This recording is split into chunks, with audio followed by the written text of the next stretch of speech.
ನಮಸ್ಕಾರ ವಿದ್ಯಾರ್ಥಿಗಳೇ, ಇವತ್ತು 6ನೇ ತರಗತಿಯ ಗಣಿತ ಪಠ್ಯಪುಸ್ತಕ ಭಾಗ 2 ಅಧ್ಯಾಯ 11 ಬೀಜಗಣಿತ. ಇದರಲ್ಲಿ ಅಭ್ಯಾಸ 11.1ಕ್ಕೆ ಸಂಬಂಧಪಟ್ಟಂತೆ ಎಲ್ಲ ಪ್ರಶ್ನೆಗಳನ್ನು ನೋಡೋಣ.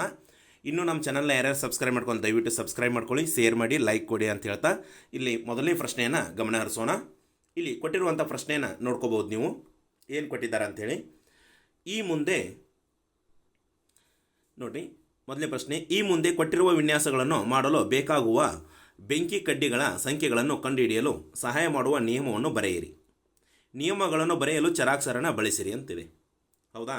ಏನು ಹೇಳ್ತಾರಂತಂದರೆ, ಇಲ್ಲಿ ಕೊಟ್ಟಿರುವ ವಿನ್ಯಾಸಗಳನ್ನು ಮಾಡಲು ಬೇಕಾಗುವ ಬೆಂಕಿ ಕಡ್ಡಿಗಳ ಸಂಖ್ಯೆಗಳನ್ನು ಕಂಡುಹಿಡಿಯಲು ಸಹಾಯ ಮಾಡುವ ನಿಯಮಗಳನ್ನು ಬರೆಯಿರಿ. ನಿಯಮವನ್ನು ಬರೆಯಲು ಚರಾಕ್ಷರ ಬಳಸಿ. ಅಂದರೆ ಚರಾಕ್ಷರ ಅಂತಂದರೆ ABCDFGHIJKLMNOPQ ಅದಾವಲ್ಲ, ಅವ ಏನಪ್ಪ ಅಂತಂದರೆ ಅದರಲ್ಲಿ ಯಾವುದೇ ಅಕ್ಷರವನ್ನು 26 ಅಕ್ಷರಗಳಲ್ಲಿ ಯಾವುದೇ ಅಕ್ಷರವನ್ನು ಬಳಸಿದ್ರೆ ಅಂತಂದರೆ ಅದು ಚರಾಕ್ಷರ ಆಗುತ್ತೆ. ಓಕೆ, ಹಾಗಾದರೆ ಮೊದಲನೇ ಪ್ರಶ್ನೆಯನ್ನು ನೋಡ್ಕೋಣ. ಏನಿದೆ ಅಂದ್ರೆ, ಟಿ ಅಕ್ಷರದ ಟಿ ವಿನ್ಯಾಸ ಅಂತಿದೆ. ಅಂದರೆ ಇಲ್ಲಿ ಟಿ ಅಕ್ಷರ ಇದೆಯಲ್ಲ, ಇಲ್ಲಿ ಟಿ ವಿನ್ಯಾಸವನ್ನು ಮಾಡ್ಬೇಕಂದ್ರೆ ಎಷ್ಟು ಬೆಂಕಿ ಕಡ್ಡಿಗಳ ಸಂಖ್ಯೆ ಬೇಕು ಅದನ್ನು ಬರೀಬೇಕು. ಆಮೇಲೆ ಇದನ್ನು ಯಾವ ಒಂದು ಸಂಖ್ಯೆ ಜೊತೆಗೆ ಚರಾಕ್ಷರವನ್ನು ಸೇರಿಸಬೇಕು ಅನ್ನೋದನ್ನು ನಿಮ್ಗೆ ತಿಳಿಸ್ಕೊಡ್ತಾನೆ. ಟಿ ಅಕ್ಷರದ ಟಿ ವಿನ್ಯಾಸ ಆಗಿರ್ಬೋದು, ಜಡ್ ಅಕ್ಷರದ ಜಡ್ ವಿನ್ಯಾಸ ಆಗಿರ್ಬೋದು. ಅದೇ ರೀತಿ ಏನಪ್ಪ ಅಂತಂದರೆ ಇಲ್ಲಿ ನೋಡ್ಕೋಬೋದು ನೀವು, ಸುಮಾರು ಯು ಅಕ್ಷರದ ಯು ವಿನ್ಯಾಸ, ವಿ ಅಕ್ಷರದ ವಿ ವಿನ್ಯಾಸ, ಇ ಅಕ್ಷರದ ಇ ವಿನ್ಯಾಸ, ಎಸ್ ಅಕ್ಷರದ ಎಸ್ ವಿನ್ಯಾಸ, ಎ ಅಕ್ಷರದ ಎ ವಿನ್ಯಾಸ. ಇವನ್ನೆಲ್ಲ ಏನಪ್ಪ ಅಂತಂದರೆ ಈ ಎಲ್ಲ ಪ್ರಶ್ನೆಗಳು ಎದಿಂದ ಜಿವರೆಗೆ ಏನಪ್ಪ ಅಂತಂದರೆ ಎಲ್ಲ ಪ್ರಶ್ನೆಗಳಿಗೆ ಉತ್ತರವನ್ನು ನೋಡೋಣ. ಇಲ್ಲಿ ನಾ ಕಚ್ಚಾದಲ್ಲಿ ಬಿಡಿಸಿದ ನೋಡ್ಕೋಬೋದು, ಅದೇ ಪ್ರಶ್ನೆ ಅವನೇ ಉತ್ತರವನ್ನು ನೋಡೋಣ. ಇಲ್ಲಿ ಟಿ ಅಕ್ಷರದ ಟಿ ವಿನ್ಯಾಸ ಅಂತಿದೆ. ಬೇಕಾಗಿರುವ ಬೆಂಕಿ ಕಡ್ಡಿಗಳು ಹೌದಾ ಎಷ್ಟಂತಂದರೆ 2. ಓಕೆ, ಹಾಗಾದರೆ ಒಂದು ಟಿ ವಿನ್ಯಾಸವನ್ನು ಮಾಡಬೇಕಂತಂದ್ರೆ ಅಲ್ಲಿ ಬೇಕಾಗಿರೋ ಬೆಂಕಿ ಕಡ್ಡಿಗಳ ಸಂಖ್ಯೆ ಎಷ್ಟಪ್ಪ ಅಂತಂದರೆ 2 ಅಂತ ಬರ್ತಾವೆ. ಉದಾಹರಣೆ ಅಂತಂದರೆ ಇಲ್ಲಿ ಒಂದು ಬೆಂಕಿ ಕಡ್ಡಿ ಬಂತು, ಆಮೇಲೆ ಇದೊಂದು ಬೆಂಕಿ ಕಡ್ಡಿ. ಹೌದಾ? 2 ಬೆಂಕಿ ಕಡ್ಡಿಗಳಿಂದ ಏನಪ್ಪ ಅಂದರೆ ಒಂದು ಟಿ ವಿನ್ಯಾಸವನ್ನು ರಚನೆ ಮಾಡ್ಬೋದು. ಅದಕ್ಕೆ ನಾನು ಏನು ಮಾಡಿದ್ದೇನೆ ಅಂದರೆ ಬೆಂಕಿ ಕಡ್ಡಿಗಳು ಎಷ್ಟು ಬೇಕಂತಂದರೆ 2 ಬೇಕು. ಹಾಗಾದರೆ ನಿಯಮ ಏನು? ನಿಯಮ ಏನಪ್ಪ ಅಂದರೆ ಬೇಕಾಗಿರೋ ಬೆಂಕಿ ಕಡ್ಡಿಗಳ ಸಂಖ್ಯೆ 2 ಇರುವುದರಿಂದ ಹಾಗಾದರೆ ಇಲ್ಲಿ ಎನ್ ಅಂತ ಬರಿತಾನೆ, ಅದರ ಬಾಜುಕ ಚರಾಕ್ಷರ 2n ಅಂತ ಬರಿತಾನೆ. ಈ ಏನಪ್ಪ ಎನ್ ಅನ್ನೋದು ಏನಪ್ಪ ಅಂದರೆ ಎಷ್ಟು ಟೀಗಳನ್ನು ರಚನೆ ಮಾಡ್ಬೇಕು ಅನ್ನೋದು ಸೂಚನೆ ಮಾಡ್ತದೆ.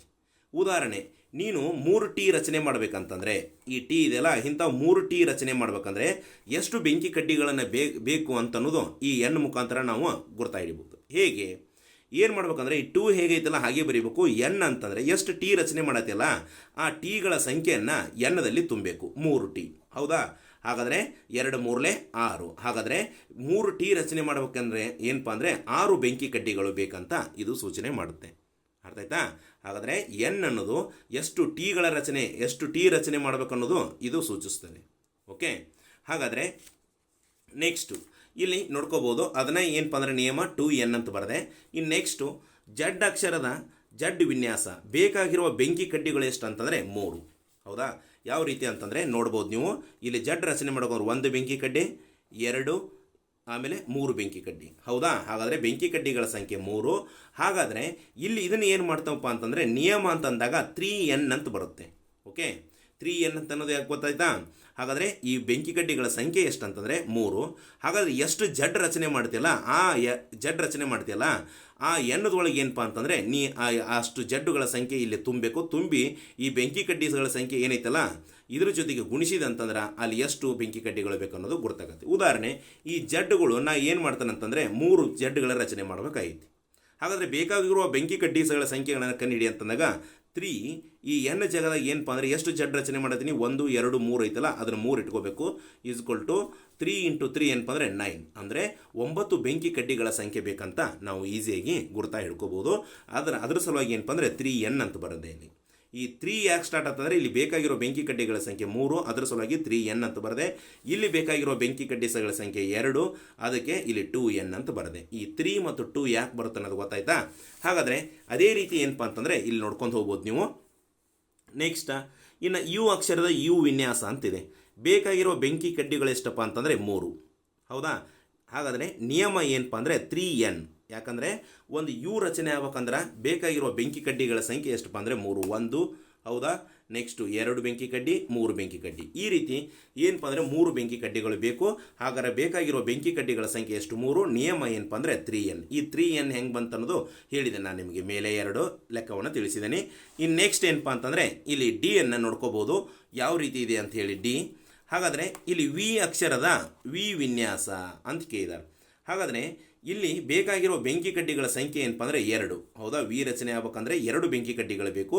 ಅದನ್ನು ಯಾವ ರೀತಿ ನಿಯಮ ಬರೀತಿ ಅಂದರೆ 2n ಅಂತ ಬರಿತೇನೆ. ಯಾಕಂದರೆ ಈ 2 ಹೇಗೆ ತೆಗೆಡಬೇಕು, ಹಾಗಾದರೆ n ಏನಪ್ಪ ಅಂದರೆ ಇದು ಚರಾಕ್ಷರ, ಅದರ ಜೊತೆ ಬರಿಬೇಕು. ಓಕೆ.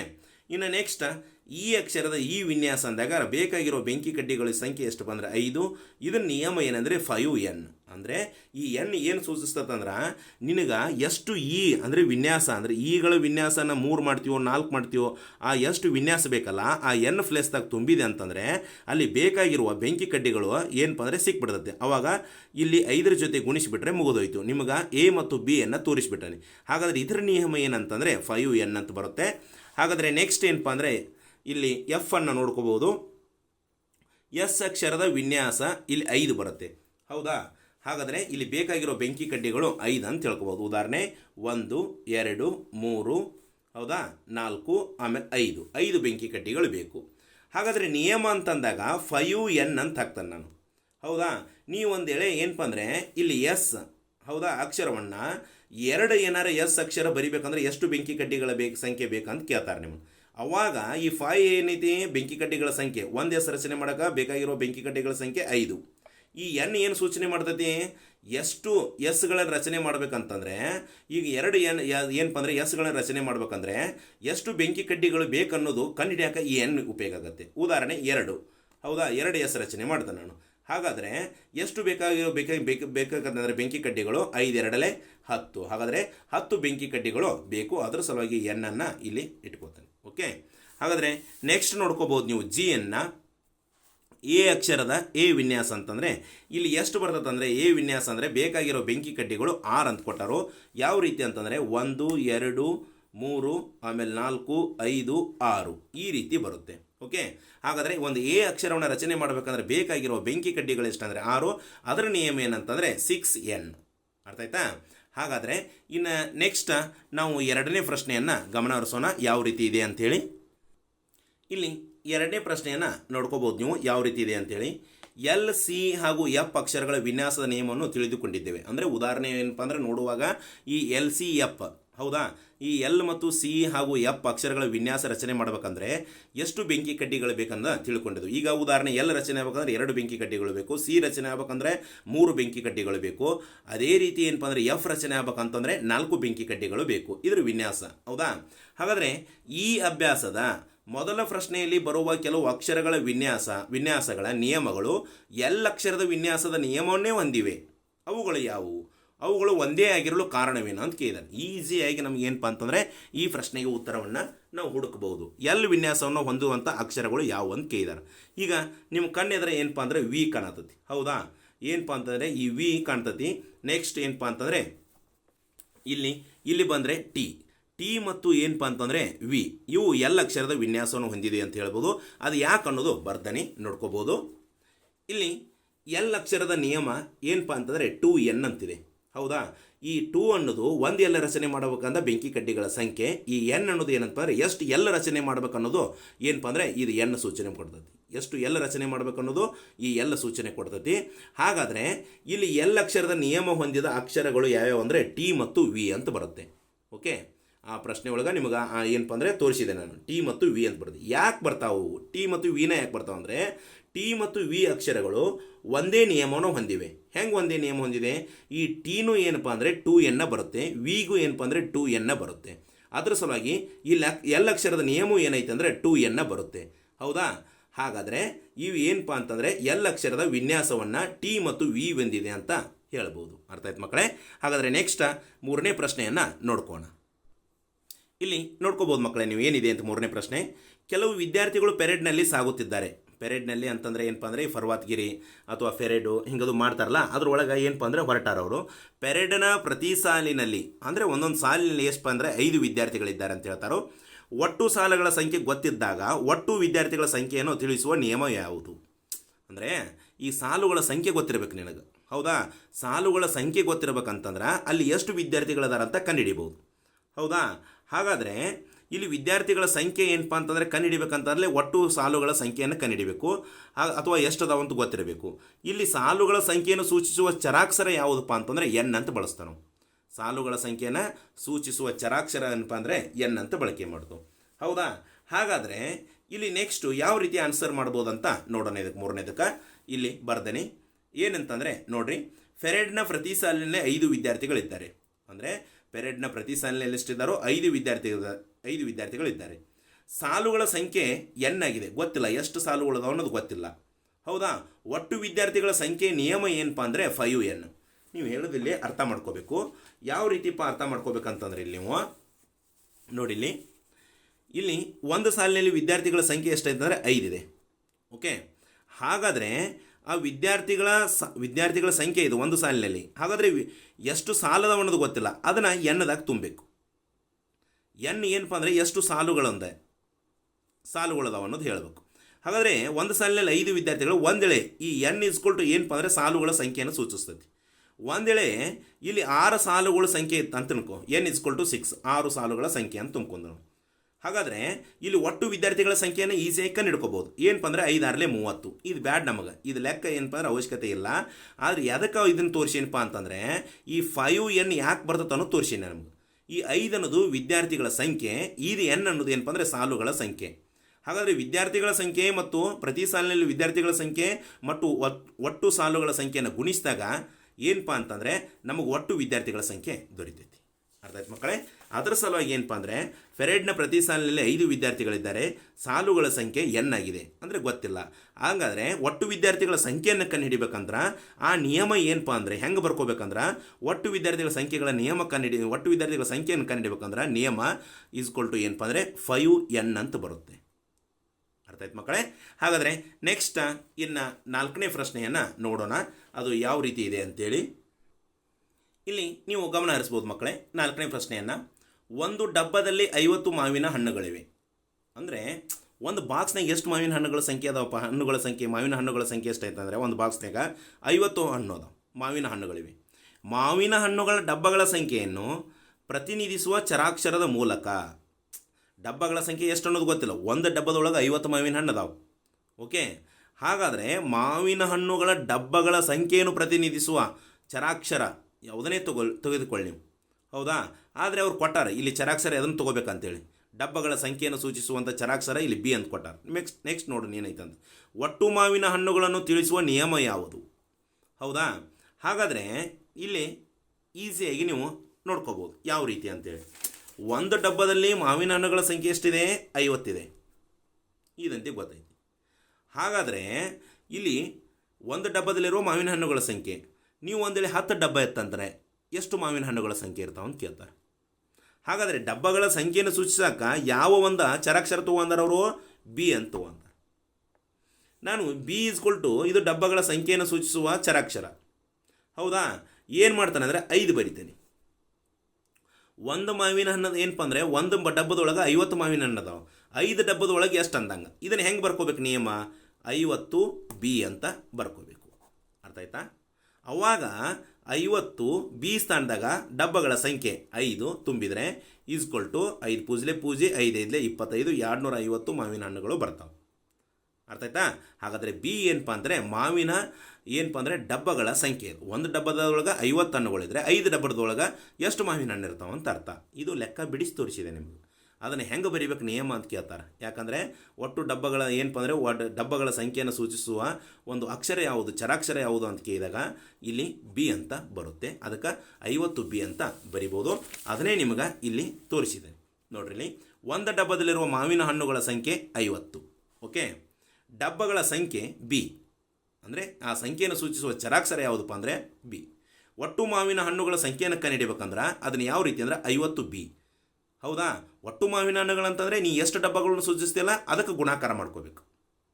10 ಸೂಚಿಸಿದಂದರೆ 50 ಹತ್ತಲೆ 500 ಮಾವಿನ ಹಣ್ಣುಗಳು.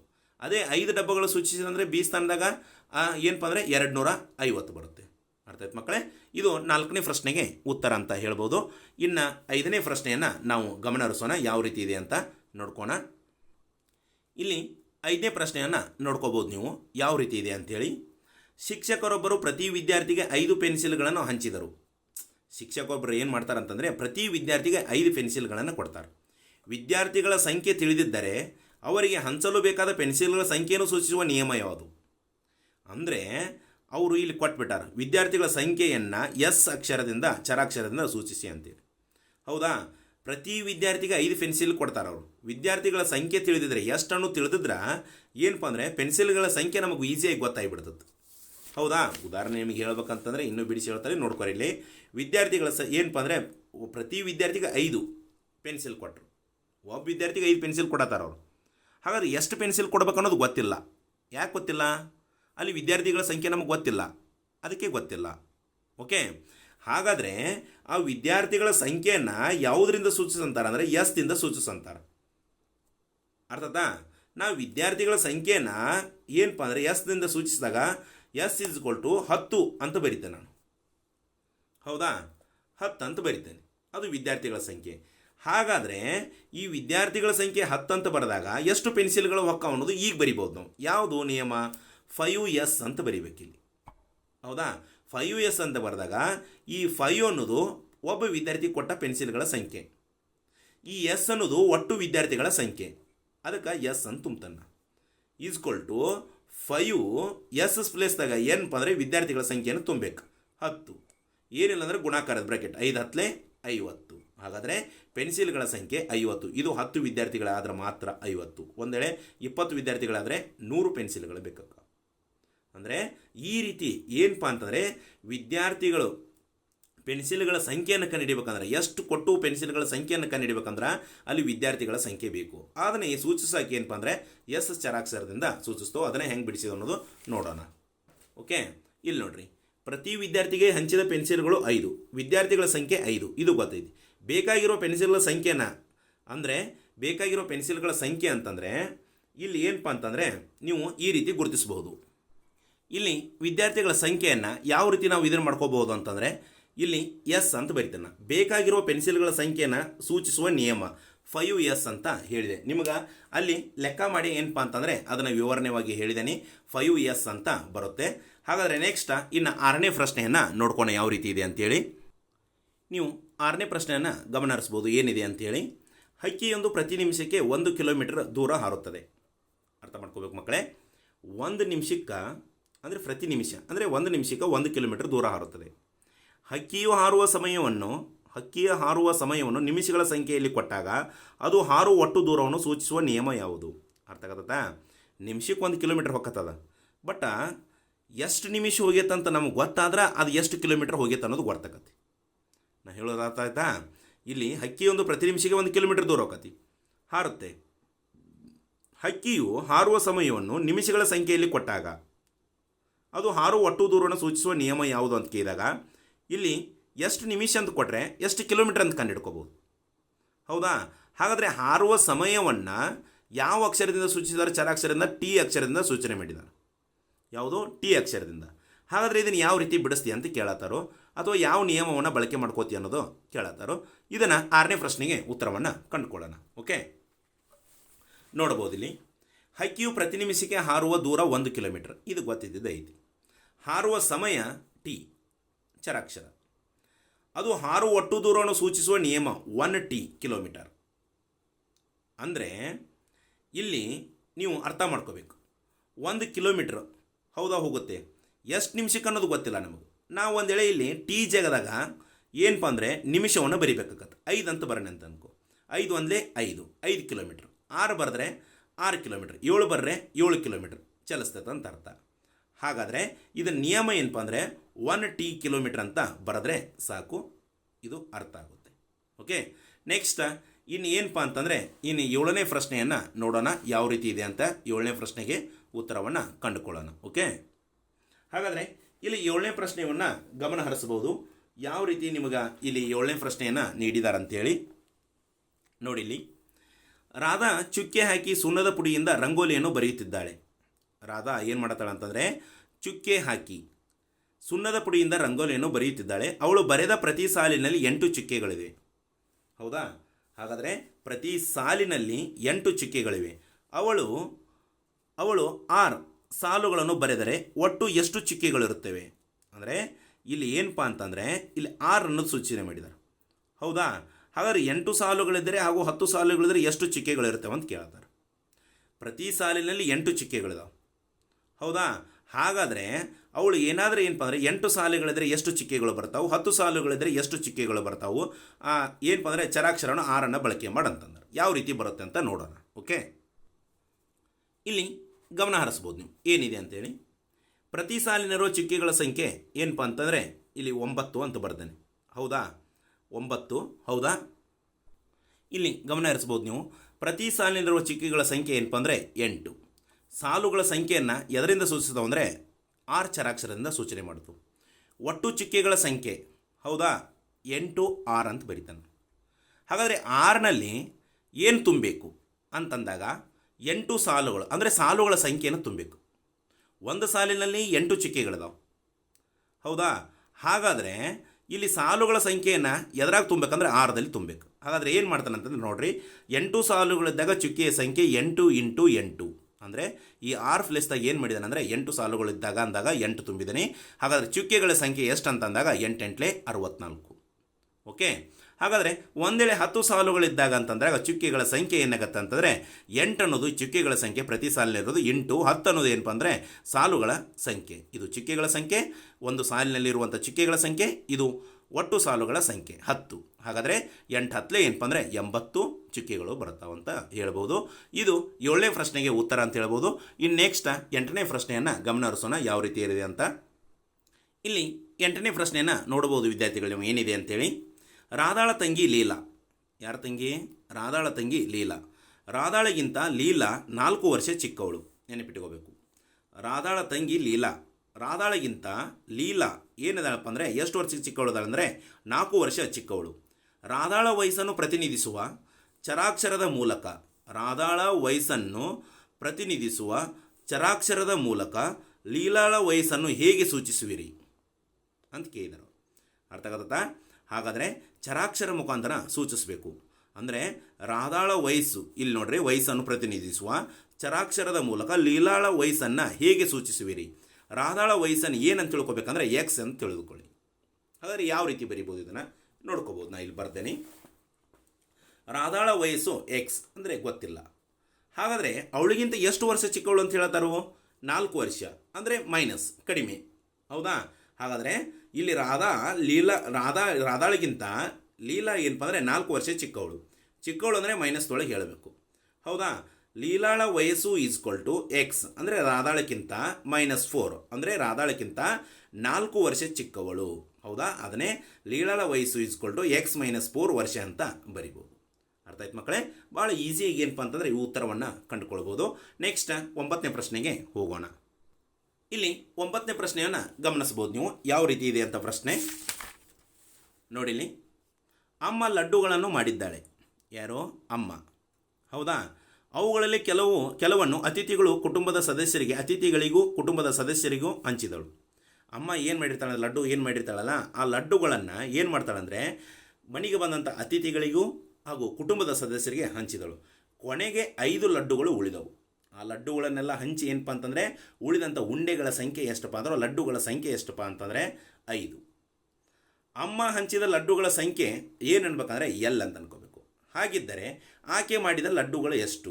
ಇದನ್ನು ಡೈರೆಕ್ಟಾಗಿ L+5 ಅಂತ ಬರೆದ್ರೆ ಮುಗಿದೋಯ್ತು. ಯಾಕಂದರೆ L ಅನ್ನೋದು ಏನಪ್ಪ ಅಂದರೆ ಅವಳು ಮಾಡಿದ ಲಡ್ಡುಗಳ ಸಂಖ್ಯೆ. ಹಾಗಾದರೆ ಹಂಚಿ ಉಳಿದಂಥ ಲಡ್ಡುಗಳ ಸಂಖ್ಯೆ ಏನಪ್ಪ ಅಂದರೆ 5. ಹೌದಾ? ಹಾಗಾದರೆ ಕೊಟ್ಟ ಅತಿಥಿಗಳಿಗೂ ಮತ್ತು ಕುಟುಂಬದ ಸದಸ್ಯರಿಗೂ ಕೊಟ್ಟ ಲಡ್ಡುಗಳ ಸಂಖ್ಯೆ ಎಷ್ಟು ಅನ್ನೋದು ಗೊತ್ತಿದ್ದರೆ ಆ ಎಲ್ಲದಾಗ ಸೂಚಿಸ್ಬೇಕು. 15 ಇದ್ದರೆ 15 ಅಂತ ಸೂಚಿಸ್ಬೇಕು. +5 ಅಂತ ಮಾಡಿದರೆ 15 + 5 20 ಒಟ್ಟು ಲಡ್ಡುಗಳ ಸಂಖ್ಯೆ ಮಾಡಿದಂಥ ಲಡ್ಡುಗಳ ಸಂಖ್ಯೆ ಅಂತ ತಿಳಿದಿದೆ. ಆದರೆ ನಮಗೆ ಗೊತ್ತಿಲ್ಲ ಎಷ್ಟು ಅನ್ನೋದು. ಎಲ್ ಅನ್ನೋದು ಎಷ್ಟು ಲಡ್ಡುಗಳನ್ನು ಮಾಡಿದಾಳೆ ಅನ್ನೋದು ಗೊತ್ತಿಲ್ಲ. ಹಾಗಾದರೆ ಆಕೆ ಮಾಡಿದ ಲಡ್ಡುಗಳು ಎಷ್ಟು ಅಂತಂದಾಗ ಅದನ್ನು ಯಾವ ರೀತಿ ಬರಿಬೋದು ಅಂತ ಹೇಳಂತನತ್ತಾರೆ. ನೋಡೋಣ 9ನೇದ ಇದನ್ನು ಯಾವ ರೀತಿ ಮಾಡ್ಬೋದು ಅಂತೇಳಿ. ಅಮ್ಮ ಹಂಚಿದ ಲಡ್ಡುಗಳ ಸಂಖ್ಯೆ L ಇದೆ. ಉಳಿದ ಲಡ್ಡುಗಳ ಸಂಖ್ಯೆ 5 ಅದು ಗೊತ್ತಿದೆ. ಹಾಗಾದರೆ ಮಾಡಿದ ಒಟ್ಟು ಲಡ್ಡುಗಳ ಸಂಖ್ಯೆ ಕಂಡುಹಿಡಿಬೇಕಂದ್ರೆ L+5. ಹೌದಾ? ಹಾಗಾದರೆ ಒಟ್ಟು ಲಡ್ಡುಗಳ ಸಂಖ್ಯೆನ ಹೆಂಗೆ ಕಂಡುಹಿಡಿತೀನಿ ಅಂತ ಕೇಳ್ಬೋದು. ಹೌದಾ? ಯಾವ ರೀತಿ ಕಂಡುಹಿಡಿತೆ ಅಂತಂದಾಗ ಇಲ್ಲಿ ಯಾವ ರೀತಿ ಕಂಡು ಹಿಡಿಯುತ್ತೆ ಅಂತಂದಾಗ ಈಗ ನಾನು ನಿಯಮ ಬರಣಿ ಎಲ್ ಪ್ಲಸ್ 5 ಇಲ್ಲಿ ಮಾಡಿದ ಲಡ್ಡುಗಳ ಸಂಖ್ಯೆ ಏನಪ್ಪ ಎಲ್ ಅಂತ ಅಂದಾರ. ಹೌದಾ, ಮಾಡಿದ ಲಡ್ಡುಗಳ ಸಂಖ್ಯೆ 20. ಓಕೆ, ಉಳಿದ ಲಡ್ಡುಗಳ ಸಂಖ್ಯೆ 5. ಹಾಗಾದರೆ 25 ಬಂತು. ಒಟ್ಟು ಲಡ್ಡುಗಳ ಸಂಖ್ಯೆ 25 ಬಂತು. ಅರ್ಥ ಆಯ್ತಾ? ಮಾಡಿದ ಲಡ್ಡುಗಳ ಸಂಖ್ಯೆಯನ್ನು ಎಲ್ಲದಾಗ ಸೂಚಿಸಂತಾರೆ. ಉಳಿದ ಲಡ್ಡುಗಳ ಸಂಖ್ಯೆ 5 ಅನ್ನೋದು ಗೊತ್ತೈತಿ. ಹಾಗಾದರೆ ಇಲ್ಲಿ 25 ಆನ್ಸರ್ ನಮಗೆ ಬಂತು. ಒಟ್ಟು ಲಡ್ಡುಗಳ ಸಂಖ್ಯೆ ಇದು 20 ಅಂತ ಅನ್ಕೊಂಡ್ರೆ 30 ಅನ್ಕೊಂಡ್ರೆ 35, 40 ಅನ್ಕೊಂಡ್ರೆ 45, 50 ಅಂದರೆ 55 ಬರುತ್ತೆ. ಓಕೆ, ಇಷ್ಟೇ ಮತ್ತೇನಿಲ್ಲ. ಇನ್ನು ನೆಕ್ಸ್ಟ್ 10ನೇ ಪ್ರಶ್ನೆಯನ್ನು ನೋಡ್ಕೋಣ ಯಾವ ರೀತಿ ಇದೆ ಅಂಥೇಳಿ. ಅದು ಇಲ್ಲಿ ನೋಡ್ಕೋಬೋದು. 10ನೇ ಪ್ರಶ್ನೆಯನ್ನು, ದೊಡ್ಡ ಡಬ್ಬಗಳಿಂದ ಸಣ್ಣ ಡಬ್ಬಗಳಿಗೆ ಕಿತ್ತಳೆ ಹಣ್ಣುಗಳನ್ನು ಸ್ಥಳಾಂತರಿಸಬೇಕಾಗಿದೆ. ದೊಡ್ಡ ಡಬ್ಬಗಳಿಂದ ಸಣ್ಣ ಡಬ್ಬಗಳಿಗೆ ಕಿತ್ತಳೆ ಹಣ್ಣುಗಳನ್ನು ಸ್ಥಳಾಂತರಿಸಬೇಕಾಗಿದೆ. ಒಂದು ಡಬ್ಬದ ಹಣ್ಣುಗಳು 2 ಡಬ್ಬಗಳಿಗೆ ತುಂಬಿದರೆ 10 ಹಣ್ಣುಗಳು ಉಳಿಯುತ್ತವೆ. ಅರ್ಥ ಮಾಡ್ಕೋಬೇಕು ಭಾಳ. ಇದು ನೀವು ಏನಪ್ಪ ಅಂದರೆ ಪ್ರಶ್ನೆ ಒಳಗೆ ಅರ್ಥ ಮಾಡ್ಕೊಂಡ್ರೆ ಇದು ಈಸಿಯಾಗಿ ಗೊತ್ತಾಗಿಬಿಡುತ್ತೆ ಯಾವ ರೀತಿ ಅನ್ನೋದು. ನೋಡಿರಿ, ದೊಡ್ಡ ಡಬ್ಬಗಳಿಂದ ಸಣ್ಣ ಡಬ್ಬಗಳಿಗೆ ಕಿತ್ತಳೆ ಹಣ್ಣುಗಳನ್ನು ಸ್ಥಳಾಂತರಿಸಬೇಕಾಗಿದೆ. ದೊಡ್ಡ ಡಬ್ಬದಾಗಿರುವಂಥ ಹಣ್ಣುಗಳನ್ನು ತೆಗೆದ ಸಣ್ಣ ಡಬ್ಬಕ್ಕೆ ಹಾಕಬೇಕಾಗಿತ್ತು ನಾವು. ಒಂದು ದೊಡ್ಡ ಡಬ್ಬದ ಹಣ್ಣುಗಳನ್ನು 2 ಸಣ್ಣ ಡಬ್ಬದ ಹಣ್ಣುಗಳಿಗೆ ತುಂಬಿದರೆ, ಅರ್ಥ ಆಗತ್ತಾ? ಒಂದು ದೊಡ್ಡ ಡಬ್ಬದ ಹಣ್ಣುಗಳನ್ನು ತೆಗೆದುಕೊಂಡು 2 ಸಣ್ಣ ಡಬ್ಬಿ ಇರ್ತದಲ್ಲ, ಆ ಡಬ್ಬಿ ಒಳಗೆ ತುಂಬಿದ್ರೆ ಮ್ಯಾಲೆ ಎಷ್ಟು ಹಣ್ಣುಗಳು ಉಳಿತಾವಪ್ಪ ಅಂದರೆ 10 ಹಣ್ಣುಗಳು ಉಳಿಯುತ್ತವೆ. ಹಾಗಾದರೆ ಸಣ್ಣ ಡಬ್ಬದಲ್ಲಿ ಹಿಡಿಯುವ ಹಣ್ಣುಗಳನ್ನು ಎಕ್ಸ್ ಎಂದಾಗಿದ್ದರೆ ದೊಡ್ಡ ಡಬ್ಬದಲ್ಲಿರುವ ಕಿತ್ತಳೆ ಹಣ್ಣುಗಳು ಎಷ್ಟು ಅಂತ ಕೇಳತ್ತಾರೆ. ಹೇಳೋದು ಅರ್ಥ ಆಗತ್ತಾ? ಈಗ ಒಂದು ದೊಡ್ಡ ಡಬ್ಬ ತೊಗೊಂಡು ಸಣ್ಣ ಡಬ್ಬಕ್ಕೆ ಹಾಕಿರೋರು 2 ಡಬ್ಬಿಗೆ ಹಾಕಿರೋ ಅದು 2 ಅಂತ ಆತಿ. ಹಾಗಾದರೆ ಆ ಹಣ್ಣುಗಳ ಸಂಖ್ಯೆನ ಸಣ್ಣ ಡಬ್ಬದಲ್ಲಿ ಏನು ತುಂಬಿರ್ತಾರಲ್ಲ 2 ಡಬ್ಬಿ ಒಳಗೆ, ಸಣ್ಣ ಡಬ್ಬಿ ಒಳಗೆ, ಆ ಹಣ್ಣುಗಳ ಸಂಖ್ಯೆಯನ್ನು ಏನು ಸೂಚನೆ ಮಾಡಂತಾರೆ? ಎಕ್ಸ್ ಅಂತ ಸೂಚನೆ ಮಾಡಂತಾರೆ. 2x ಅಂತ ಆತಿ. ಇನ್ನು ಆ 2 ಸಣ್ಣ ಡಬ್ಬಕ್ಕೆ ಹಾಕಿವು ಏನಪ್ಪ ಅಂದರೆ 10 ಹಣ್ಣುಗಳು ಉಳಿತಾವು. ಅದು 2x + 10 ಆತಿ. ಹಾಗಾದರೆ ದೊಡ್ಡ ಡಬ್ಬದಲ್ಲಿರುವ ಕಿತ್ತಳೆ ಹಣ್ಣುಗಳ ಸಂಖ್ಯೆ ಎಷ್ಟು ಅನ್ನೋದು ಗೊತ್ತಾಗ್ಬಿಡುತ್ತೆ. 2x + 10 ಅಂದರೆ ಇಲ್ಲಿ ಡಬ್ಬದಲ್ಲಿರುವ ಹಣ್ಣುಗಳ ಸಂಖ್ಯೆ, ಸಣ್ಣ ಡಬ್ಬದಲ್ಲಿರುವ ಹಣ್ಣುಗಳ ಸಂಖ್ಯೆ ಎಷ್ಟು ಅನ್ನೋದು ಗೊತ್ತಾದರೆ ಒಟ್ಟು ಟೋಟಲ್ ಏನಪ್ಪ ಅಂದರೆ ದೊಡ್ಡ ಡಬ್ಬದಲ್ಲಿರುವಂಥ ಹಣ್ಣುಗಳ ಸಂಖ್ಯೆ ಎಷ್ಟು ಅನ್ನೋದು ತಿಳಿದು ಬಿಡ್ತೈತಿ. ಇದೇ ಪ್ರಶ್ನೆ ಒಳಗೆ ಆನ್ಸರ್ ಹೇಳಿಬಿಟ್ಟೆ ನಿಮಗೆ. ಅದನ್ನೇ ಯಾವ ರೀತಿ ಅನ್ನೋದು ನೋಡೋಣ. ನೋಡ್ರಿ, ಸಣ್ಣ ಡಬ್ಬದಲ್ಲಿ ಹಿಡಿಯುವ ಹಣ್ಣುಗಳ ಸಂಖ್ಯೆ ಎಕ್ಸ್ ಅಂತ ಬರ್ಕೊಂಡಾನೆ. 2 ಸಣ್ಣ ಡಬ್ಬದಲ್ಲಿ ಅಂತಂದಾಗ 2x ಹಣ್ಣುಗಳು ಹಿಡಿಯುತ್ತವೆ. ಹಾಗಾದರೆ ಇಲ್ಲಿ ದೊಡ್ಡ ಡಬ್ಬದಲ್ಲಿರುವ ಕಿತ್ತಳೆ ಹಣ್ಣುಗಳ ಸಂಖ್ಯೆಯನ್ನು ಕಂಡುಹಿಡಿಬೇಕಂದ್ರೆ ಯಾವ ನಿಯಮ ಬಳಕೆ ಮಾಡ್ಕೊಂಡ್ರೆ 2x. ಇಲ್ಲಿ 2 ಅನ್ನೋದು 2 ಸಣ್ಣ ಡಬ್ಬ, x ಅನ್ನೋದು ಅದರೊಳಗಿರುವಂಥ ಹಣ್ಣುಗಳ ಸಂಖ್ಯೆ, +10 ಅನ್ನೋದು 2 ಡಬ್ಬಿ ಒಳಗೆ ತುಂಬಿ ಆದ ಮೇಲೆ ಉಳಿದ ಹಣ್ಣುಗಳ ಸಂಖ್ಯೆ 10. ಈಗ ಉದಾಹರಣೆ 2 ಡಬ್ಬಿ ಒಳಗೆ ನೀನು ಎಕ್ಸ್ ಜಾಗದಾಗ 10 ತುಂಬಿದೆ ಅಂತ ಅನ್ಕೋ. ಹೌದಾ? 10 ಒಟ್ಟು 30 ಹಣ್ಣುಗಳಿದ್ದು 10 ತುಂಬಿದೆ ಅಂತ ಅನ್ಕೋ. ಇಲ್ಲಿ 10 ತುಂಬಿರಿ. ಹೌದಾ? ಎಕ್ಸ್ ಜಾಗದಾಗ 2 10 20 ಆಯಿತು. +10 ಎಷ್ಟಾಯ್ತು? 30 ಆಯ್ತು. ಅರ್ಥ ಆಯ್ತಾ? ಅಂದರೆ ಆ ದೊಡ್ಡ ಡಬ್ಬದಲ್ಲಿರುವ ಹಣ್ಣುಗಳ ಸಂಖ್ಯೆನ ಈಸಿಯಾಗಿ ಕಂಡುಹಿಡಿದು ನಾನು. ಒಟ್ಟು ಏನಪ್ಪ ಅಂದರೆ ದೊಡ್ಡ ಡಬ್ಬದಲ್ಲಿರುವಂಥ ಹಣ್ಣುಗಳ ಸಂಖ್ಯೆ 30 ಆಯಿತು. ಇದು ನಾವು ಉದಾಹರಣೆ ಕೊಟ್ಟು ಹೇಳಿದೆ ನಿಮ್ಗೆ. ಇಷ್ಟ ಅಂತೆಲ್ಲ ನೀ ಏನಪ್ಪ ಅಂತಂದರೆ ಬೇರೆ ಉದಾಹರಣೆ ಕೊಟ್ಕೊಂಡು ನೋಡ್ಕೋಬೋದು. ಹಾಗಾದರೆ ಆ ನಿಯಮದ ಪ್ರಕಾರ ಏನಂತ ಬರೀಬೇಕಂದ್ರೆ 2x + 10 ಅಂತ ಬರೀಬೇಕು. ಓಕೆ, ಹಾಗಾದರೆ ನೆಕ್ಸ್ಟ್ ಇನ್ನು 11ನೇ ಪ್ರಶ್ನೆಗೆ ಹೋಗೋಣ. ಯಾವ ರೀತಿ ಅದನ್ನು ಉತ್ತರವನ್ನು ಬರೆಯೋಣ ಅಂತ ನೋಡೋಣ. ಇಲ್ಲಿ 11ನೇ ಪ್ರಶ್ನೆಯನ್ನು ಗಮನಿಸ್ಬೋದು ನೀವು. ಚಿತ್ರ 11.6ರಲ್ಲಿ ತೋರಿಸಿರುವ ಚೌಕಗಳ ವಿನ್ಯಾಸವನ್ನು ಗಮನಿಸ್ತೀರಾ? ಓಕೆ, ಹಾಗಾದರೆ ಚೌಕಗಳು ಪರಸ್ಪರ ಪ್ರತ್ಯೇಕವಾಗಿಲ್ಲ. ಒಂದಕ್ಕೊಂದು ಏನಾಗಿದ್ರೆ ಒಂದಕ್ಕೊಂದು ಹೊಂದಾಣಿಕೆ ಆಗಿದಾವೆ. 2 ನೆರೆಹೊರೆ ಚೌಕಗಳಿಗೊಂದು ಸಾಮಾನ್ಯವಾಗಿರೋ ಬೆಂಕಿ ಕಡ್ಡಿ ಇದೆ. 2 ನೆರೆಹೊರೆ ಚೌಕಗಳಿಗೆ ಒಂದು ಸಾಮಾನ್ಯವಾದ ಬೆಂಕಿ ಕಡ್ಡಿ ಇದೆ. ಇಲ್ಲೇನೈತಲ್ಲ ಬಿಡಲ್ಲ, ಇದು ಒಂದು ಸಾಮಾನ್ಯವಾದ ಬೆಂಕಿ ಕಡ್ಡಿ. ಹೌದಾ? ಹಾಗಾದರೆ ವಿನ್ಯಾಸವನ್ನು ಗಮನಿಸಿ. ವಿನ್ಯಾಸದಲ್ಲಿರುವ ಚೌಕಗಳ ಸಂಖ್ಯೆಯನ್ನು ಪ್ರತಿನಿಧಿಸುವ ಚರಾಕ್ಷರದ ಮೂಲಕ ಬೇಕಾಗುವ ಬೆಂಕಿ ಕಡ್ಡಿಗಳನ್ನು ಕಂಡುಹಿಡಿಯುವ ನಿಯಮವನ್ನು ಬರೆಯಿರಿ. ಅಂದರೆ ನೀನು ಎಷ್ಟು ಚೌಕಗಳನ್ನು ಏನಪ್ಪ ಅಂದರೆ ರಚನೆ ಮಾಡ್ತೀಯ ಅನ್ನೋದು, ಆ ಬೆಂಕಿ ವಿನ್ಯಾಸವನ್ನು ರಚನೆ ಮಾಡ್ತೀಯ ಅನ್ನೋದು, ಎಷ್ಟು ಒಂದು ವಿನ್ಯಾಸ ರಚನೆ ಮಾಡಿದರೆ ಎಷ್ಟು ಬೆಂಕಿ ಕಡ್ಡಿ ಬೇಕು, ಅಥವಾ 2 ಚೌಕಗಳ ಸಂಖ್ಯೆ 2 ಚೌಕಗಳ ಬಾಕ್ಸನ್ನು ರಚನೆ ಮಾಡ್ಬೇಕಾದ್ರೆ ವಿನ್ಯಾಸ ರಚನೆ ಮಾಡ್ಬೇಕಂದ್ರೆ ಎಷ್ಟು ಬೆಂಕಿ ಕಡ್ಡಿಗಳ ಸಂಖ್ಯೆಯನ್ನು ಏನಪ್ಪ ಅಂದರೆ ಬೇಕನ್ನೋದು ಕಂಡುಹಿಡಿಯೋದು ಇಲ್ಲಿ. ಅರ್ಥ ಆಯ್ತಾ? ಹಾಗಾದರೆ ಇಲ್ಲಿ ನೋಡ್ಕೋಬೋದು ನೀವು. ಎದಲ್ಲಿ ಏನಿದೆ ಅಂತಂದರೆ ಇಲ್ಲಿ ಬೇಕಾಗಿರುವ ಬೆಂಕಿ ಕಡ್ಡಿಗಳ ಸಂಖ್ಯೆ ಒಂದೇದು ನಿಮ್ಗೆ ತೋರಿಸ್ಬೋದು. ಯಾವ ರೀತಿ ತೋರಿಸ್ಬೋದು? ಎದಲ್ಲಿ ಒಟ್ಟು ಬೆಂಕಿ ಕಡ್ಡಿಗಳ ಸಂಖ್ಯೆ ಎಷ್ಟಿದೆ? 4 ಇದೆ. ಇಲ್ಲಿ ಏನಪ್ಪ ಅಂದರೆ ಒಟ್ಟು ಬೆಂಕಿ ಕಡ್ಡಿಗಳ ಸಂಖ್ಯೆ ಒಂದೇದ್ದು 4. ಆಮೇಲೆ ಏನು ಮಾಡಿದ್ವು ಅಂದರೆ 3 ಕೂಡಿಸಿದವೆ. ಇದಕ್ಕೆ ಇಲ್ಲಿ 4 ಆಯಿತು.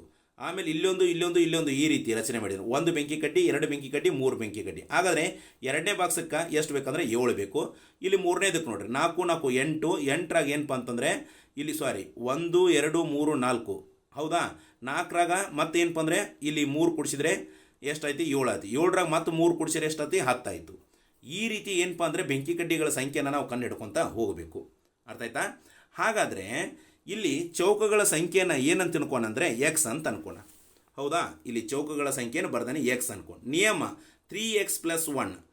ಉದಾಹರಣೆ ಹೇಳಬೇಕಂದ್ರೆ ಇಲ್ಲಿ 3x + 1 ಅಂದರೆ ಯಾವ ರೀತಿ ಅನ್ನೋದು ನಿಮಗೆ ತೋರಿಸ್ತಾನೆ ನೋಡ್ರಿ. ಇಲ್ಲಿ ಒಂದನೇದ್ದು, ಒಂದು ಚೌಕದ ವಿನ್ಯಾಸವನ್ನು ರಚನೆ ಮಾಡಬೇಕಂತಂದ್ರೆ 3x + 1 ಅಂತ ತುಂಬ್ತಾನೆ ನಾನು. ಯಾವ ರೀತಿ ಅನ್ನೋದು ತೋರಿಸ್ತಾನೆ, ಇಲ್ಲಿ ನೋಡ್ಕೋಬೋದು. ಇಲ್ಲಿ ನೋಡಿ 3x + 1 ಅಂತ ತುಂಬಿದೆ ನಾನು. ಯಾಕೆ ತುಂಬಿನಿ? ಇಲ್ಲಿ 3ನ ಅಂತ ಯಾಕೆ ತುಂಬಿದೆ? ಎಕ್ಸ್ ಅಂತ ಯಾಕೆ ಬರದೆ? ಪ್ಲಸ್ ಅಂತ ಯಾಕೆ ಬರದೆ? 1 ಅಂತ ಯಾಕೆ ಬರದೆ ಅನ್ನೋದು ನೋಡೋಣ. ಇಲ್ಲಿ 3 ಅನ್ನೋದು ಏನಪ್ಪ ಅಂದರೆ ಒಂದು ಚೌಕ ಬಾಕ್ಸ್ಗೆ 3 ಬೆಂಕಿ ಕಡ್ಡಿಗಳನ್ನು ಹಾಕೊಂತ ಹೋಗಿದ್ದವು. ಅದರ ಸಲುವಾಗಿ ಏನಪ್ಪ ಅಂತಂದರೆ ಇಲ್ಲಿ 3 ಅಂತ ಬರ್ದಾನೆ. ಎಕ್ಸ್ ಅನ್ನೋದು ಏನಪ್ಪ ಅಂದರೆ ಎಷ್ಟು ಚೌಕಗಳ ವಿನ್ಯಾಸವನ್ನು ರಚನೆ ಮಾಡಬೇಕಾಗೈತಿ. ಅಲ್ಲಿ ನೀನು ಒಂದು ಚೌಕವನ್ನು ರಚನೆ ಮಾಡೋಕ್ಕಾದ್ರೆ 1 ಅಂತ ಬರಬೇಕು ಎಕ್ಸ್ ಬೆಲೆ, 2 ಅಂತಂದ್ರೆ 2 ಅಂತ ಬರಬೇಕು. ಈ +1 ಅನ್ನೋದು ಏನಪ್ಪ ಅಂದರೆ ಇಲ್ಲಿ ಬೆಂಕಿ ಕಡ್ಡಿ ಸಂಖ್ಯೆ ನೋಡ್ರಿ. ನಾ ಏನು ಮಾಡ್ತಾನಂದರೆ 3, ಹೌದಾ, ಎಕ್ಸ್ ಅನ್ನೋದು ಏನಪ್ಪ ಅಂದರೆ ನಾನು ಒಂದು ಚೌಕ ಬಾಕ್ಸ್ ಏನಪ್ಪ ಅಂದರೆ ರೆಡಿ ಮಾಡ್ತಾನೆ. ಹೌದಾ? +1 = 3 1 3 +1 = ಏನಪ್ಪ ಅಂದರೆ 4. ಅಂದರೆ ಒಂದು ಚೌಕ ಬಾಕ್ಸ್ ರಚನೆ ಮಾಡಬೇಕಂತಂದರೆ 4 ಬೆಂಕಿ ಕಡ್ಡಿಗಳು ಬೇಕಾಯಿತು. ಹಾಗಾದರೆ ನೆಕ್ಸ್ಟು ನಾ ಏನು ಮಾಡ್ತಾನಂದರೆ 3x + 1 ಇದನ್ನು ಹಚ್ಕೊಂಡು ಸೂತ್ರ. ನೆಕ್ಸ್ಟ್ 3 ನಾನು 2 ಏನಪ್ಪ ಅಂದರೆ ಚೌಕಗಳನ್ನು ಅಥವಾ ಚೌಕದ ವಿನ್ಯಾಸವನ್ನು ರಚನೆ ಮಾಡಬೇಕಾಗೈತಿ. ಈ 2ನ ಎಕ್ಸ್ ಪ್ಲೇಸ್ದಾಗ ತುಂಬಿ ಎಕ್ಸ್ ಜಗದಾಗ ತುಂಬಿ +1 ಬರ್ಕೊಂಡು 3 2 6. 6ರಾಗ +1 ಕುಡಿಸಿರಿ ಏನಪ್ಪ ಅಂತಂದರೆ 7. ಇಲ್ಲಿ ನೋಡ್ಕೋಬೋದು ನೀವು 4 5 6 7. ಹೌದಾ? ಬಂತಾ? ಎಸ್. ಇನ್ನು ನೆಕ್ಸ್ಟ್ ನೋಡ್ಕೋಬೋದು 3x + 1 3 ನಾನು ಏನಪ್ಪ ಅಂದರೆ 3 ಚೌಕದ ವಿನ್ಯಾಸವನ್ನು ರಚನೆ ಮಾಡಬೇಕಾದ್ರೆ ಎಷ್ಟು ಬೆಂಕಿ ಕಡ್ಡಿಗಳು ಬೇಕಂತ ಕಂಡುಹಿಡ್ಕೋಬೋದು. 3 3 9. 9ರಾಗ 1 ಕುಡಿಸಿರಿ ಏನಪ್ಪ ಅಂದರೆ 10. ನೋಡ್ರಿ 10 ಬೆಂಕಿ ಕಡ್ಡಿಗಳಿಂದ ಇಲ್ಲಿ ಬರ್ದಾನೆ 10 ಬೆಂಕಿ ಕಡ್ಡಿಗಳಿದಾವೆ. 3 ಚೌಕದ ವಿನ್ಯಾಸವನ್ನು ರಚನೆ ಮಾಡಿದೆ. ಇನ್ನು ನೆಕ್ಸ್ಟು ಕೊನೆಯದಾಗಿ ನೋಡ್ಕೋಣ 3x + 1 3 4 ಏನಪ್ಪ ಅಂದರೆ ಚೌಕದ ವಿನ್ಯಾಸ ರಚನೆ ಮಾಡೋಕ್ಕೈತಿ. +1 3 4 12 +1 = 13. 13 ಬೆಂಕಿ ಕಡ್ಡಿಗಳ ವಿನ್ಯಾಸ ಇಲ್ಲಿ ಬೇಕಾಗತ್ತೆ. ಅರ್ಥತಾ? ಈ ರೀತಿ ಏನಪ್ಪ ಅಂತಂದರೆ ಅವ್ರು ಏನು ಕಂಡು ಹಿಡಿ ಅಂತಂದಾರೆ ನಿಮಗೆ ಇಲ್ಲಿ ಅರ್ಥ ಮಾಡ್ಕೋಬೇಕು. ಏದಾಗ ಇಲ್ಲಿ ಪ್ರತಿನಿತ್ಯ ಚರಾಕ್ಷರದ ಮೂಲಕ ಬೇಕಾಗುವ ಬೆಂಕಿ ಕಡ್ಡಿಗಳನ್ನು ಕಂಡುಹಿಡಿಯುವ ನಿಯಮ ಬರೆಯಿರಿ ಅಂತಂದಾರೆ. ನಿಯಮ ಏನಪ್ಪ ಇಲ್ಲಿ ಬರ್ದ ನೋಡಿ, ಇದೇ ನಿಯಮ ಏನು 3x + 1 ಇದೇ ನಿಯಮ. ಅದನ್ನು ಹೆಂಗೆ ಕಂಡುಹಿಡಿಬೇಕು ಅನ್ನೋದು ತೋರಿಸ್ಕೊಟ್ಟೆ ನೀವು. ಓಕೆ, ಹಾಗಾದರೆ ನೆಕ್ಸ್ಟ್ ಏನು ಮಾಡ್ಕೋಣ ಅಂತಂದರೆ ಬಿಯನ್ನು ನೋಡೋಣ. ಇಲ್ಲಿ ಬಿಯನ್ನು ನೋಡ್ರಿ 11.7 ಅಂದರೆ ಇದೇ ಚಿತ್ರ. ಓಕೆ, ಹಾಗಾದರೆ ಇಲ್ಲಿ ಏನು ಕೊಟ್ಟರು? ತ್ರಿಭುಜಗಳ ವಿನ್ಯಾಸವನ್ನು ತೋರಿಸುತ್ತದೆ. ಈ ಹಿಂದಿನ 11 ಏನಪ್ಪ ಅಂದರೆ ರೋಮಣಿಕೆ 1 ಪ್ರಶ್ನೆಯಲ್ಲಿ ಮಾಡಿದಂತೆ ತ್ರಿಭುಜಗಳ ವಿನ್ಯಾಸಕ್ಕೆ ಬೇಕಾಗಿರೋ ಬೆಂಕಿ ಕಡ್ಡಿಗಳ ಸಂಖ್ಯೆಯನ್ನು ಸೂಚಿಸುವ ಸಾಮಾನ್ಯ ನಿಯಮ ಕಂಡುಹಿಡ್ರಿ. ಅಂದರೆ ಇಲ್ಲಿ ಹೆಂಗೆ ಬೆಂಕಿ ಕಡ್ಡಿಗಳ ಸಂಖ್ಯೆಯನ್ನು ಕಂಡುಹಿಡಿಬೇಕಂತಂದರೆ ಯಾವ ರೀತಿ ನಿಮ್ಗೆ ಸಾಮಾನ್ಯ ನಿಯಮ 3x + 1 ಅಂತ ಹೇಳಿದಲ್ಲ, ಅದೇ ರೀತಿ ಇಲ್ಲಿ ಯಾವುದು ಸಾಮಾನ್ಯ ನಿಯಮ ಬರ್ತದೆ ಅನ್ನೋದು ಹೇಳೋಣ ಅಂತಾರೆ. ಅರ್ಥ ಆಯ್ತಾ? ಹಾಗಾದರೆ ನೋಡ್ಕೋಬೋದು ಇಲ್ಲಿ ಯಾವ ರೀತಿ ನಿಯಮ ಬರ್ತದೆ ಅಂತೇಳಿ ನಾನು ಇಲ್ಲೇ ಬಿಡಿಸಿದೆ. ಅದನ್ನು ಏನು ನಿಯಮ? ತ್ರಿಭುಜಗಳ ಸಂಖ್ಯೆಯನ್ನು ಎಕ್ಸ್ ಅನ್ಕೋರಿ. ಇಲ್ಲಿ ಚೌಕಗಳ ಸಂಖ್ಯೆ ಹೆಂಗೆ ಎಕ್ಸ್ ಅನ್ಕೊಂಡ್ರೆ ತ್ರಿಭುಜಗಳ ಸಂಖ್ಯೆಯನ್ನು ಎಕ್ಸ್ ಅನ್ಕೋರಿ. ಇಲ್ಲಿ ನಿಯಮ 2x + 1 ಬರ್ದೇನೆ. ಇಲ್ಲಿ 3x + 1 ಯಾಕೆ ಬರ್ದೆ ಅಂತ ಗೊತ್ತಾಯ್ತು. ಇಲ್ಲಿ 2x + 1 ಯಾಕಂತ ಹೇಳ್ತೀನಿ. ಹಾಗಾದರೆ ಇಲ್ಲಿ ಒಂದು ಚೌಕ ವಿನ್ಯಾಸವನ್ನು ಮಾಡ್ಬೇಕಂದ್ರೆ 4 ಬೇಕು. ಅದಕ್ಕೆ 3 ಬೆಂಕಿ ಕಡ್ಡಿಗಳನ್ನು ಕೂಡಿಸಿದ್ರೆ 2 ಚೌಕ ವಿನ್ಯಾಸ ಆಕಾವು. ಅದಕ್ಕೆ 3 ಕುಡಿಸ್ಕೊಂತ ಹೋದಾಗ ಅಲ್ಲಿ ಬೆಂಕಿ ಕಡ್ಡಿ ಏನಪ್ಪ ಅಂದರೆ ಚೌಕದ ವಿನ್ಯಾಸಗಳು ಹೆಚ್ಚಾಗ್ತಾ ಹೋಗ್ತಾವೆ ಅಂತ ಹೇಳ್ಬೋದು. ಇಲ್ಲಿ 2 ಯಾಕೆ ಬಂತು ಅನ್ನೋದು ಹೇಳ್ತಾನೆ. ಓಕೆ, ಹಾಗಾದರೆ ಇಲ್ಲಿ ನೋಡಿ ಏದಾಗ ನೋಡೋದು. ಇಲ್ಲಿ 3 ಬೆಂಕಿ ಕಡ್ಡಿಗಳಿಂದ ಏನಾಗೈತೆ ಅಂತಂದರೆ ಒಂದು ತ್ರಿಭುಜ ರಚನೆ ಆಗೈತಿ. ಹಾಗಾದರೆ ಇದಕ್ಕೆ ಈ 3 ಬೆಂಕಿ ಕಡ್ಡಿಗಳಿಗೆ ಏನು ಮಾಡಿದಾನೆ? 1 ಬೆಂಕಿ ಕಡ್ಡಿ 2 ಬೆಂಕಿ ಕಡ್ಡಿ ಸೇರಿಸಿದಾಗ ಏನಾಯ್ತು ಅಂದರೆ 2 ತ್ರಿಭುಜಗಳ ರಚನೆ ಅದು. ಮತ್ತು 2 ತ್ರಿಭುಜಗಳಿಗೆ 1 ತ್ರಿಭುಜ 2 ತ್ರಿಭುಜ, ಈ 2 ತ್ರಿಭುಜಕ್ಕೆ ಮತ್ತೆ 2 ಏನಪ್ಪ ಅಂದರೆ ಬೆಂಕಿ ಕಡ್ಡಿಗಳನ್ನು ಸೇರಿಸಿನಿ ನಾನು. L shape. ಅರ್ಥ ಆಯ್ತಾ? ಹಾಗಾದರೆ ಎಲ್ ಅಂತಂದರೆ 2 ಅಂತ ಬರುತ್ತೆ. ಹೌದಾ? ಹಾಗಾದರೆ ಇಲ್ಲಿ 3 ಆಯಿತು ತ್ರಿಭುಜಗಳು. ಮತ್ತು ಇಲ್ಲಿ 1 ತ್ರಿಭುಜ 2 ತ್ರಿಭುಜ 3 ತ್ರಿಭುಜ ರಚನೆ ಆಗೈತಿ. ಮತ್ತು 2 ಬೆಂಕಿ ಕಡ್ಡಿಗಳನ್ನು ಏನು ಮಾಡಿನ ಅಂದರೆ ಕೂಡಿಸಿದೆ ಅದಕ್ಕೆ. ಹೌದಾ? ಅದರ ಸಲುವಾಗಿ 4ನೇ ತ್ರಿಭುಜ ರಚನೆ ಆಯಿತು. ಅರ್ಥ ಆಯ್ತಾ? ಹಾಗಾದರೆ ಇಲ್ಲಿ ನಾವು ನೋಡ್ಕೋಬೋದು ತ್ರಿಭುಜಗಳ ಸಂಖ್ಯೆಯನ್ನು ಎಕ್ಸ್ ಅಂದ್ಕೊಂಡ್ರೆ ಇಲ್ಲಿ ನಿಯಮ ಏನಪ್ಪ ಅಂದರೆ 2x + 1 ಅಂತ ಬರ್ದೆ ನಾನು. ಹಾಗಾದರೆ ತ್ರಿಭುಜಗಳ ಸಂಖ್ಯೆಯನ್ನು ಏನಪ್ಪ ಅಂದರೆ ಆ ಸಂಖ್ಯೆ ಅಂದರೆ ಒಂದು ತ್ರಿಭುಜಕ್ಕೆ ಎಷ್ಟು ಬೆಂಕಿ ಕಟ್ಟಿಬೇಕು, ಎರಡು ತ್ರಿಭುಜಕ್ಕೆ ಎಷ್ಟು ಬೆಂಕಿ ಕಟ್ಟಿಬೇಕು, ಮೂರು ತ್ರಿಭುಜಕ್ಕೆ ಎಷ್ಟು ಬೆಂಕಿ ಕಟ್ಟಿಬೇಕು, ನಾಲ್ಕು ತ್ರಿಭುಜಕ್ಕೆ ಎಷ್ಟು ಬೆಂಕಿ ಕಟ್ಟಿಬೇಕು ಅನ್ನೋದು ಕಂಡುಹಿಡ್ಕೋಣ. ಓಕೆ, ಇಲ್ಲಿ ನೋಡ್ಕೋಬೋದು. ಇಲ್ಲಿ ಒಂದು ತ್ರಿಭುಜಕ್ಕೆ 3 ಬೆಂಕಿ ಕಡ್ಡಿಗಳು, ಇಲ್ಲಿ ಎರಡು ತ್ರಿಭುಜ ರಚನೆ ಆಗ್ಬೇಕಂದ್ರೆ ಏನಪ್ಪ ಅಂದರೆ 5 ಬೆಂಕಿ ಕಡ್ಡಿಗಳು, 3 ತ್ರಿಭುಜಗಳ ರಚನೆ ಆಗ್ಬೇಕಂದ್ರೆ ಎಷ್ಟು ಬೆಂಕಿ ಕಡ್ಡಿಗಳು ಬೇಕಂತಂದರೆ ನೋಡ್ಕೋಬೋದು 7 ಕಡ್ಡಿಗಳು. ಆಮೇಲೆ ಇಲ್ಲಿ 4 ಬೆಂಕಿ ಕಡ್ಡಿಗಳ ರಚನೆ ಆಗ್ಬೇಕಂತಂದರೆ 4 ಏನಪ್ಪ ಅಂತಂದರೆ ತ್ರಿಭುಜಗಳ ರಚನೆ ಆಗ್ಬೇಕಂದ್ರೆ ಇಲ್ಲಿ ಬೇಕಾಗಿರುವಂಥ ಏನಪ್ಪ ಅಂದರೆ ಬೆಂಕಿ ಕಡ್ಡಿಗಳ ಸಂಖ್ಯೆ 9 ಈ ರೀತಿ ಬರುತ್ತೆ. ಅದೇ ಹೆಂಗೆ ಬರುತ್ತೆ ಅನ್ನೋದು ನೋಡ್ಕೋಣ. ಓಕೆ, ಹಾಗಾದರೆ ಫಸ್ಟು ಅದು ನಿಯಮ ಏನಿದೆ 2x + 1. ಹೌದಾ, 2x + 1 ಇದೆ ನಿಯಮ. ಇದು ಇಲ್ಲಿ ಬರಿತೀನಿ 2x + 1 ಅಂತ ನಿಯಮ. ಹೌದಾ, ಹಾಗಾದರೆ ಈ 2 ಯಾಕೆ ಬರ್ರಿ ಅಂತ ಹೇಳಿದೆ ನಾನು. ಒಂದು ತ್ರಿಭುಜ ರಚನೆ ಆದಮೇಲೆ ಮತ್ತೊಂದು ತ್ರಿಭುಜ ಹತ್ರ ಬಾಜುಕ ರಚನೆ ಆಗ್ಬೇಕಾದ್ರೆ 2 ಬೆಂಕಿ ಕಡ್ಡಿಗಳನ್ನು ಕೂಡಿಸ್ಕೊಂತ ಹೋಗಿಬಿಟ್ಟಾರ ಅವರು. ಹೌದಾ, ಅದಕ್ಕೆ 2 ಬರದೆ. ಎಕ್ಸ್ ಅನ್ನೋದು ತ್ರಿಭುಜಗಳ ಸಂಖ್ಯೆ, ಇದು +1 ಅಂತ ಅಲ್ಲಿ ಬರುತ್ತೆ. ಹಾಗಾದರೆ ಕಾಮನ್ ಆಗಿ 1 ಬರುತ್ತೆ ಇಲ್ಲಿ ತ್ರಿಭುಜ, ಇದನ್ನು ಅದರ ಸಲುವಾಗಿಟ್ಟದೆ. ಹಾಗಾದರೆ ಇಲ್ಲಿ 2 ಅನ್ನೋದು ಬರದೆ ನಾನು ಒಂದು ತ್ರಿಭುಜವನ್ನು ರಚನೆ ಮಾಡಬೇಕಾಯ್ತು. ಹೌದಾ, ಹಾಗಾದರೆ ಒಂದು ತ್ರಿಭುಜ ರಚನೆ ಮಾಡಬೇಕಂದ್ರೆ ಬೆಂಕಿ ಕಡ್ಡಿಗಳ ಸಂಖ್ಯೆಯನ್ನು ಕಂಡುಹಿಡಿಬೇಕಂತಂದರೆ 2 ಇಲ್ಲಿ ಎಕ್ಸ್ ಜಾಗದಾಗ 1 ತುಂಬಿದೆ. ಇಲ್ಲಿ ಒಂದು ತ್ರಿಭುಜ ಸಂಖ್ಯೆ +1 2 1 2 +1 = 3. ಹಾಗಾದರೆ ಒಂದು ತ್ರಿಭುಜ ರಚನೆ ಆಯಿತು. ಓಕೆ, 3 ಬೆಂಕಿ ಕಡ್ಡಿಗಳು ಬೇಕು. ಹಾಗಾದರೆ ಇದಕ್ಕೆ ಹೆಂಗೆ ಕಂಡುಹಿಡಿಬೇಕು ಇದನ್ನು? 2x + 1 2 ತ್ರಿಭುಜಗಳ ರಚನೆ ಮಾಡಬೇಕಾಯ್ತು. +1 = ಬೇಕಾಗಿರೋ ಬೆಂಕಿ ಕಡ್ಡಿಗಳ ಸಂಖ್ಯೆ 2 2 4 +1 = 5. ಅಂದರೆ 5 ಬೆಂಕಿ ಕಡ್ಡಿಗಳ ಸಂಖ್ಯೆ. ಓಕೆ, ಹಾಗಾದರೆ 3 ತ್ರಿಭುಜವನ್ನು ರಚನೆ ಮಾಡಬೇಕು. 2x + 1 2 bracket 3 + 1 2 3 6 +1 = 7. ಹಾಗಾದರೆ ಇಲ್ಲಿ ಎಷ್ಟು ಬೇಕಾಯಿತು? 7 ಬೆಂಕಿ ಕಡ್ಡಿಗಳು ಬೇಕು 3 ತ್ರಿಭುಜ ರಚನೆ ಆಗ್ಬೇಕಂತಂದರೆ. ಹಾಗಾದರೆ ನೆಕ್ಸ್ಟು ಇಲ್ಲಿ ತ್ರಿಭುಜಗಳ ಸಂಖ್ಯೆ ಕಂಡು ಹಿಡಿಬೇಕಂತಂದ್ರೆ ನಿಯಮ ಅಂತ ಕೇಳತ್ತಾರ ಅವರು. ಹೌದಾ, ಹಾಗಾದರೆ ಇಲ್ಲಿ ಹೇಳಿಬಿಟ್ಟಾರು. ಈಗ ನೋಡ್ರಿ, ತ್ರಿಭುಜಗಳ ವಿನ್ಯಾಸಕ್ಕೆ ಅಂದರೆ ತ್ರಿಭುಜ ರಚನೆಗೆ ಬೇಕಾಗಿರೋ ಬೆಂಕಿ ಕಡ್ಡಿಗಳನ್ನು ಸೂಚಿಸುವ ಸಾಮಾನ್ಯ ನಿಯಮ ಕೇಳತ್ತಾರೆ. ಇದೇ ಸಾಮಾನ್ಯ ನಿಯಮ 2x + 1. ಇವು ತ್ರಿಭುಜಗಳ ಸಂಖ್ಯೆಯನ್ನು ಕಂಡುಹಿಡಿತು. ಹಾಗಾದರೆ ನೆಕ್ಸ್ಟ್ 2x + 1 ನಾನು 2 ಅಂತ ಹಾಗೆ ಬರದೆ 4ದಾಗ ಎಕ್ಸ್ದಾಗ ಜಗದಾಗ ಏನಪ್ಪ ಅಂದರೆ 4 ತುಂಬ್ತಾನೆ. ಅಂದರೆ 4 ತ್ರಿಭುಜಗಳ ರಚನೆ ಮಾಡಬೇಕಾದ್ರೆ ಎಷ್ಟು ಬೆಂಕಿ ಕಡ್ಡಿಗಳು ಬೇಕು? 2 4 8 +1 = 9. ಇಲ್ಲಿ 9 ಇದೆ. ಈ ರೀತಿ ಇದಕ್ಕೆ ಏನಪ್ಪ ಅಂದರೆ ಸಾಮಾನ್ಯ ನಿಯಮ ಇಲ್ಲಿ ತೋರಿಸ್ತಾನೆ, ನೋಡ್ಕೋಬೋದು. ಏನಿದೆ ಅಂತಾರೆ ತ್ರಿಭುಜ ಸಂಖ್ಯೆ ಎಕ್ಸ್ ಆಗಿರಲಿ, ನಿಯಮ ಏನಂದರೆ 2x + 1 ಅಂತ ಬರುತ್ತೆ. ಈ ರೀತಿ ಏನಪ್ಪ ಅಂತಂದರೆ ನಾವು ಎಲ್ಲ ಪ್ರಶ್ನೆಗಳಿಗೆ 1ರಿಂದ ಏನಪ್ಪ ಅಂತಂದರೆ ಸುಮಾರು 11ರವರೆಗೆ ಎಲ್ಲ ಪ್ರಶ್ನೆಗಳ ಅಭ್ಯಾಸ 11.1ಕ್ಕೆ ಸಂಬಂಧಪಟ್ಟಂಥ ಎಲ್ಲ ಪ್ರಶ್ನೆಗಳಿಗೆ ಏನಪ್ಪ ಅಂದರೆ ಉತ್ತರವನ್ನು ಕಂಡುಕೊಂಡು ಅಂತ ಹೇಳ್ಬೋದು. ಇನ್ನು ನಮ್ಮ ಚಾನಲನ್ನು ನೀವು ದಯವಿಟ್ಟು ಯಾರು ಇನ್ನೂ ಸಬ್ಸ್ಕ್ರೈಬ್ ಮಾಡ್ಕೊಂಡಿಲ್ಲ ಸಬ್ಸ್ಕ್ರೈಬ್ ಮಾಡ್ಕೊಳ್ಳಿ, ಶೇರ್ ಮಾಡಿ, ಆಮೇಲೆ ಒಂದು ಲೈಕ್ ಕೊಡಿ. ಅದೇ ರೀತಿ ಏನಪ್ಪ ಅಂತಂದರೆ ನಿಮಗೆ ಏನಾದರೂ ಪ್ರಾಬ್ಲಮ್ ಇದ್ದರೆ ಏನಪ್ಪ ಅಂದರೆ ಇದರ ಲೆಕ್ಕದಲ್ಲಿ ಅಥವಾ ಏನಾದರೂ ಇನ್ನೂ ಡೌಟ್ಗಳಿದ್ದರೆ ಕೇಳ್ಬೋದು. ಅಥವಾ ಮತ್ತು ನೆಕ್ಸ್ಟ್ ಏನಪ್ಪ ಅಂತಂದರೆ ನೆಕ್ಸ್ಟ್ ವಿಡಿಯೋದಾಗ ನಿಮಗೆ ಇನ್ನೂ ಸುಲಭವಾಗಿ ಏನಪ್ಪ ಅಂದರೆ ಸರಳವಾಗಿ ನಿಮಗೆ ಇದನ್ನು ಹೇಳ್ತಾನಂತ ಹೇಳ್ಬೋದು. ಹಾಗಾದರೆ ನೆಕ್ಸ್ಟ್ ಏನಪ್ಪ ಅಂತಂದರೆ ಸುತ್ತಳತೆ ಮತ್ತು ವಿಸ್ತೀರ್ಣ ನೆಕ್ಸ್ಟ್ ಒಂದು ಅಧ್ಯಾಯ ಯಾವುದು ಬರುತ್ತೆ ಅಂದರೆ ಅನುಪಾತ ಮತ್ತು ಸಮಾನುಪಾತ ಬರುತ್ತೆ. ಆ ಪಾಠಕ್ಕೆ ನೆಕ್ಸ್ಟ್ ಒಂದು ವಿಡಿಯೋದಲ್ಲಿ ಮಾಡಿ ತೋರಿಸ್ತೀನಿ. ಇಲ್ಲಿಗೆ ಈ ಅಭ್ಯಾಸವನ್ನು ಮುಕ್ತಾಯ ಮಾಡ್ತೀನಿ. ಎಲ್ಲ ವಿದ್ಯಾರ್ಥಿಗಳಿಗೂ ಧನ್ಯವಾದಗಳನ್ನು ಹೇಳ್ತಾ ಸಬ್ಸ್ಕ್ರೈಬ್ ಮಾಡ್ಕೊಳ್ಳಿ. ಧನ್ಯವಾದಗಳು.